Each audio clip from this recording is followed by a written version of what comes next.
السلام عليكم ورحمة الله وبركاته. مباراة الأهلي القادمة في شهر فبراير. المباراة الأولى ستقام مع بتروجيت يوم الخميس القادم. اللقاء سيقام الساعة 7 مساء وعلى استاد السلام. اللقاء الثاني الأهلي وغزل المحلة. اللقاء سيقام 7 مساء يوم الثلاثاء 11 فبراير. اللقاء الثالث الأهلي والإسماعيلي يوم الأحد 16 فبراير، ويقام 7 مساء وعلى استاد برج العرب. الأهلي والزمالك لقاء القمة.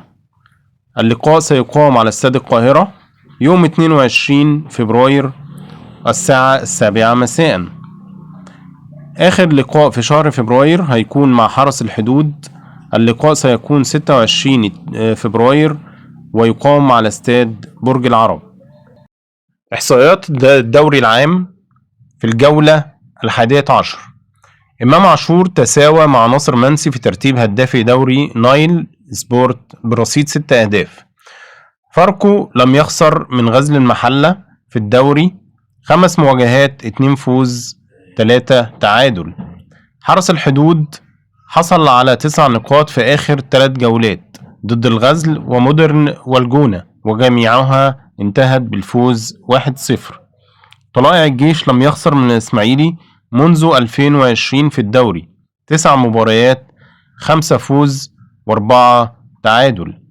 الاتحاد السكندري صاحب أقوى دفاع في الدوري باستقبال 6 أهداف فقط. أرنولد إيبيا يسجل أمام الأهلي للمرة الثالثة على التوالي مع مودرن سبورت. كسر بيراميدز عقدة عدم الفوز على الزمالك في دوري ناين. آخر فوز لنادي بيراميدز على الزمالك كان موسم 2018-2019.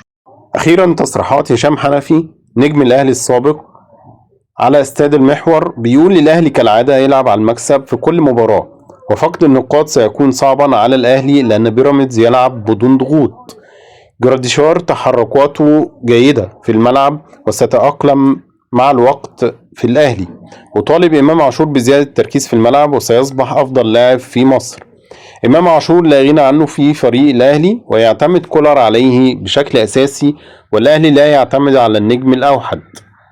علمت من الجهاز الطبي للأهلي بتأثر معلول بالإصابة حتى الآن. علي معلول قدم تاريخا كبيرا مع القلعة الحمراء، ولكن استمراره صعب وأتمنى أن يعتزل بقميص الأهلي. شوبير أثبت أنه حارس المستقبل، والشناوي رقم 1 في حراسة مرمى الأهلي ومنتخب مصر.